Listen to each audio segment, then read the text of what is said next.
दोस्तों नमस्कार, मैं के.पी. सिंह। आप देख रहे हैं अपना चहेता न्यूज़ चैनल जागरण टाइम्स।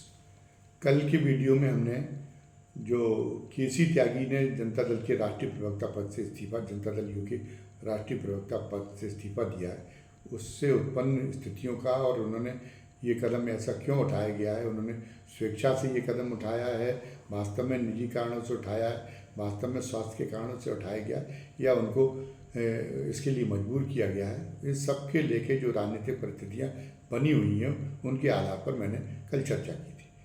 आज मैं ये बताने जा रहा हूँ कि अकेला के.सी. त्यागी के इस्तीफे का ही प्रकरण नहीं है जो ये जाहिर कर रहा है कि नीतीश कुमार की घेराबंदी भारतीय जनता पार्टी की ओर से की जा रही है, बल्कि जो राज्य में अभी हाल में जो नियुक्तियाँ हुई हैं उन नियुक्तियों से भी स्पष्ट हुआ है कि नीतीश कुमार को किस कदर निरुपाय और पंगु बनाने की योजना है।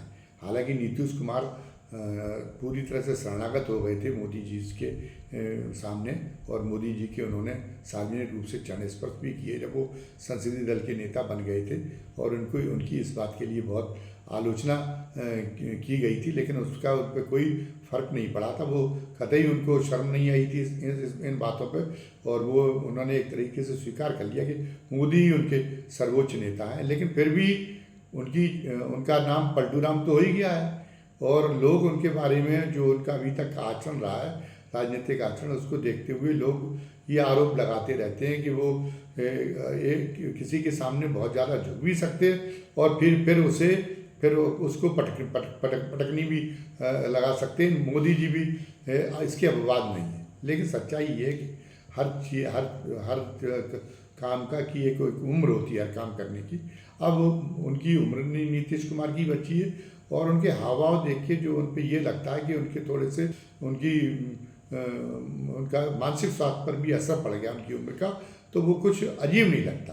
तो उसको देखते हुए कि अब अगले चुनाव में अगर भारतीय जनता पार्टी के साथ मिलकर उन्होंने चुनाव लड़ा भी, और अगर उनका गठबंधन सफल भी हो गया और फिर नीतीश कुमार की ताजपोशी के लिए एक बार भारतीय जनता पार्टी राजी भी हो गई, तो अब उनकी मानसिक स्वास्थ्य की स्थिति सचमुच ऐसी ही हो गई है जैसा अनुमान लगाया जा रहा है। तो लगता नहीं कि वो 5 वर्ष पूरे कर पाएंगे, और जदयू में उन्होंने अपना किसी को उत्तराधिकारी नहीं बनाया है। नंबर 2 की हैसियत में जरूर के.सी. त्यागी राष्ट्रीय प्रवक्ता पद से इस्तीफा देने के बाद में भी वो जो है वो उनके सलाहकार बने हुए, लेकिन वो भी 75 वर्ष की उम्र पार कर चुके, तो अब वो भी उत्तराधिकारी नहीं हो सकते, तो उन्होंने किसी को उत्तराधिकारी घोषित नहीं किया है। कार्यकारी अध्यक्ष जिन संजय झा को बनाया है, वो एक तरीके से भारतीय जनता पार्टी के ही कैडर के आदमी माने जाते हैं।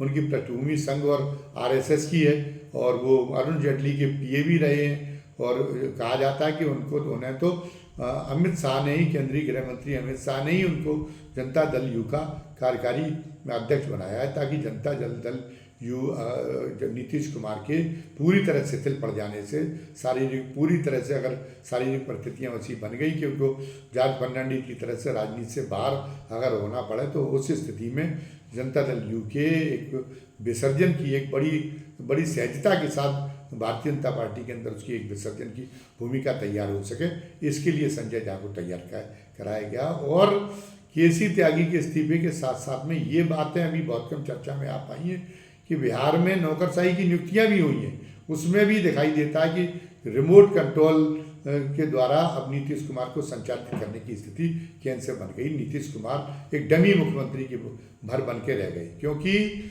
मुख्य सचिव जो बनाया गया वो दिल्ली से भेजा गया। अभी तो भारतीय जनता पार्टी शासित राज्यों में भेजा जाता था, जैसे उत्तर प्रदेश में भेजे गए थे। अभी पिछले वाले जो दुर्गा शंकर मिश्रा थे वो उत्तर प्रदेश में भेजे गए थे, और उनको 4 सेवा विस्तार दिया गया था। उसके बाद पर जब योगी जी का पारा बहुत चढ़ गया और उन्होंने कहा कि नहीं, अब मैं केंद्र का थोपा हुआ स्वीकार नहीं करूंगा, तब फिर वो अपनी मर्जी के मुख्य सचिव मनोज कुमार सिंह को बना सके। 7 साल में पहली बार है जब उन्होंने अपनी मर्जी का मुख्य सचिव बनाया, और अभी भी उनके डीजीपी तो वो कार्यकारी को ही बनाए हुए। तो वहाँ बिहार में मुख्य सचिव भी बन गया है, वो भी जो है केंद्र से भेजा गया है, यानी अमित शाह का आदमी, यानी बीजेपी का आदमी, और साथ साथ में वहाँ जो डीजीपी है वो भी केंद्र से भेजे गए। तो प्रशासन के जो सर्वोच्च पद हैं वो एक तरह से भारतीय जनता पार्टी के जो विश्वास पात्र अधिकारी उनके हाथ में हो गए। तो सरकार पूरी तरह से चंगुल में हो गई, भारतीय जनता पार्टी की पूरी तरह से चंगुल में आ गई। और साथ एक और डेवलपमेंट बताया गया है कि इसी बीच में ईडी में नए डायरेक्टर की नियुक्ति हुई है, क्योंकि पिछले वाले डायरेक्टर रिटायर हो चुके, तो नए डायरेक्टर में भी जिसका चुनाव किया गया वो जो है वो बिहार कैडर के ही अधिकारी हैं।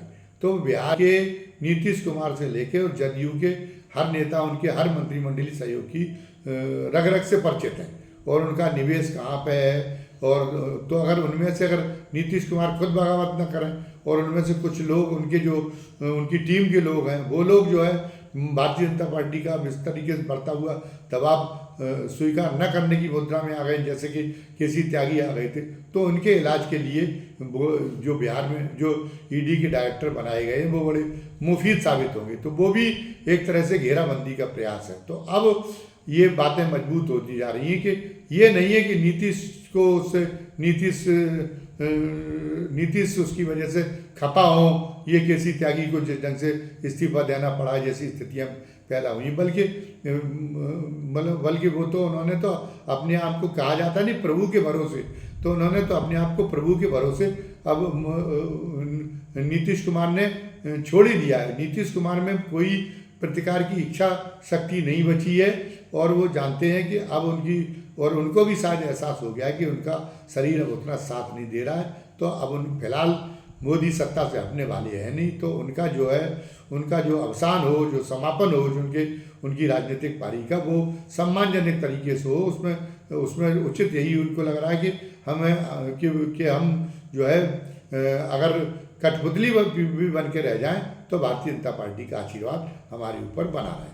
अब इन स्थितियों में उनकी पार्टी का क्या बनता है, उनकी पार्टी क्या सारे लोग उनकी नीति को स्वीकार कर लेंगे या उनकी पार्टी में जो कट्टर समाजवादी सोच के लोग हैं वो जो है वो उनकी